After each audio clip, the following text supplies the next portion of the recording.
Olá, é com muita alegria que vamos gravar a o último livro dessa unidade 1. Nós vamos falar sobre poesia hebraica para que possamos entender melhor os salmos. Mas é uma alegria muito grande. Já você que está fazendo poesia hebraica, você que está estudando agora poesia hebraica, já ter passado pelo seminário, já ter passado por Tito, já ter passado por Filemão, por Gálatas, por Marcos, e agora chegamos à conclusão dessa unidade. E queremos trazer algo para você que vai trazer muita informação hoje para você.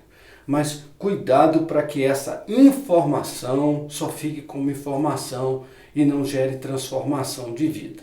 Então, estudar poesia hebraica é estudarmos a linguagem do coração. Então, quando nós estudamos poesia hebraica, estudamos a linguagem do coração.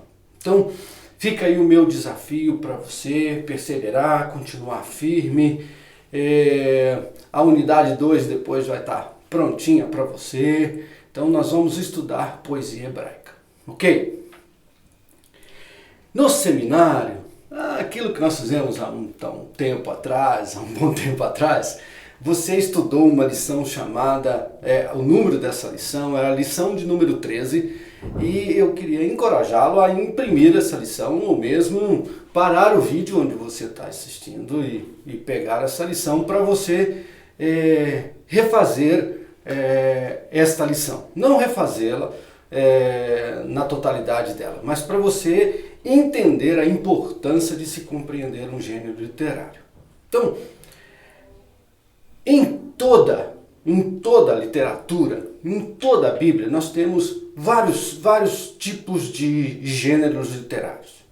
Então nós temos os evangelhos, nós temos os livros que são chamados livros proféticos, nós temos algumas narrativas na palavra.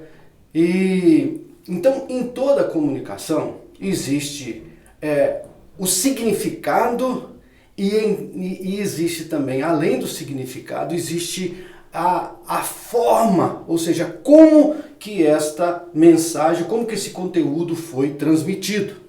Então, se a gente pega uma narrativa, dentro da narrativa nós temos uma forma, mas dentro dessa narrativa, ou seja, o escritor fez de forma usando a narrativa, mas ele quer comunicar algo. Então, o significado. Então, toda a comunicação nós temos isso.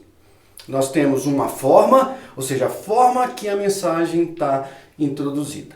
Então é a mesma coisa a poesia hebraica. Poesia hebraica é uma forma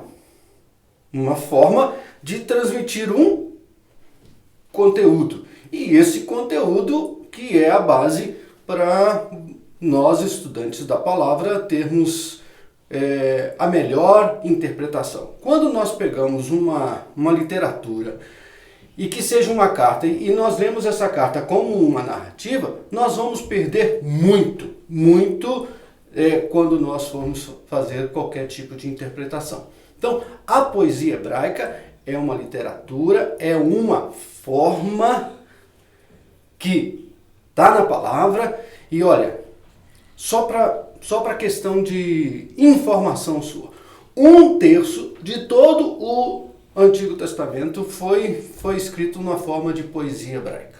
1/3. Então, são pouquíssimos livros, e eu posso dizer para você que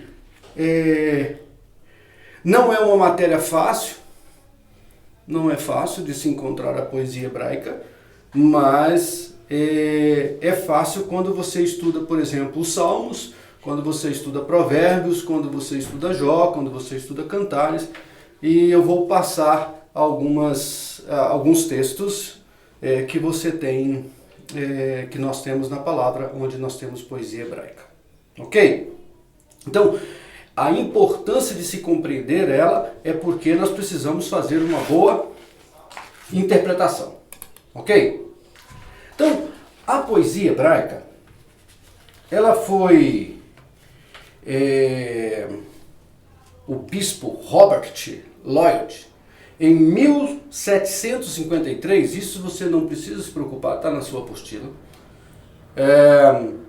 ele identificou, quando ele escreveu um livro chamado Palestras sobre a Poesia Sagrada dos Hebreus. Então, ele identificou algumas características da poesia hebraica. Então, a poesia hebraica é uma forma onde ela tem as suas próprias características. Ok? Outra coisa também, além dessa apostila, você vai estar tendo o material da própria poesia hebraica. Então, a poesia hebraica, ela não vem em forma de rima. Eu gosto de brincar dizendo a única poesia que eu sei em português, que é a batatinha quando nasce, esparrama pelo chão, mamãezinha quando deita, põe a mão no coração. Você viu a rima de chão com coração? Na poesia hebraica, nós não temos rima, nós temos ritmo. Ritmo. E o ritmo é o ritmo do pensamento. Então, o que nós vamos ver na poesia é o ritmo de pensamento. E esse bispo chamado Robert Lloyd, em 1753, identificou essas características da poesia hebraica. Então ela é muito distinta. A poesia hebraica é a linguagem do coração. Então o Robert, em 1753, ele encontrou algumas características da poesia hebraica. Nunca esqueça, por favor. É a forma. Não dê importância além do que deve ser dado. É só a forma. Existe o conteúdo, existe a mensagem dentro da poesia hebraica. Então, quais são as características da poesia hebraica? Você tem um material riquíssimo com você. Então, a poesia hebraica, ela se caracteriza por esses paralelos, pelos paralelos. Então, você vai encontrar esses paralelos. Então, ela não ela vem ritmada por cada uma das linhas da poesia hebraica. Então, nós temos paralelismo, por exemplo, que nós chamamos de paralelismo, ou seja, por quê? É uma linha em paralelo com a outra. Volto a dizer, não é rima, é ritmo de pensamento. Uma linha e a outra linha. Eu vou dar um exemplo para você, está lá no livro de Juízes, no Cântico de Débora, capítulo 5, versículo de número 25.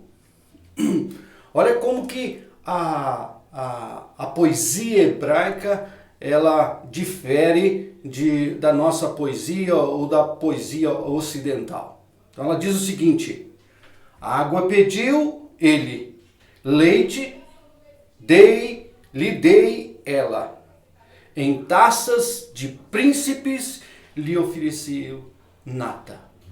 Então, água pediu ele, leite lhe deu ela. Então, olha como que ela usa a poesia. A Débora e Baraque estão usando. Em taças de príncipes lhe ofereceu nata. Se você observar esse mesmo texto, agora o fato mesmo narrado em Juízes capítulo 4, versículo 19, você vai ver que é totalmente diferente a forma narrada da forma que foi escrita a poesia. Lá no 4:19 diz assim: então ele me disse, peço-te de beber um pouco de água, porque tenho sede. Ela abriu o odre de leite e lhe deu de beber e o cobriu. Então, olha como que a forma poética, a forma que ele vai usando da simetria entre as duas expressões. Então, você não vê a taça de príncipe, você não vê que ela ofereceu nata. Então, a poesia hebraica, ela tem esses paralelismos. E alguns paralelismos, ele tem os seus próprios nomes. E você pode acompanhar na sua apostila quais são esses paralelos. Então, os paralelos, por exemplo, existe paralelo sinônimo, existe paralelo antitético, existe paralelo construtivo. E aí você tem a sua apostila e você vai entendendo claramente. Mas o que nós queremos deixar bem no seu coração é que a poesia hebraica não é rima, é ritmo. E ritmo de pensamento. Deus te abençoe.